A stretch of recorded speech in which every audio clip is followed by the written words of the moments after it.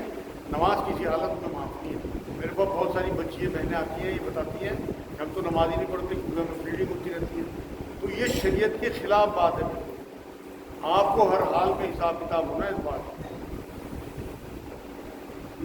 کے بارے میں تعلیم کے بارے میں سوال ہے، اس کے جو ہے ایک طرح مسئلے آیا، اس میں آیا اور ہمارے مجھے کو بتایا کہ ہمیں چین بھی جا کر جو ہے تعلیم حاصل کرنی ہے، ہمیں چین کی کیا تعلیم اس تعلیم کے لیے خالی تھا کہ پرانی تعلیم اس کے لیے ہے یا یہ بنیادی تعلیم کو اس ٹائم جو ہے ہماری تعلیم کے لیے؟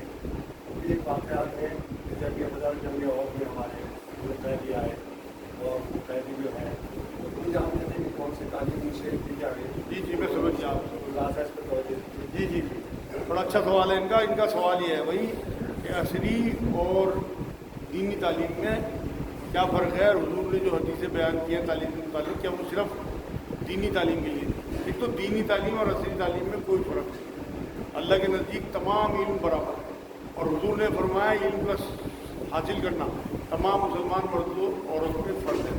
اور اس ٹائم جو چین جانے کی ترغیب دلائی گئی حدیث میں، حالانکہ وہ ضعیف حدیث ہے، تو اس میں وہاں کو چین میں دین تو پھیلا نہیں تھا جب تک، کون سی تعلیم کے لیے حضور نے بھیجا؟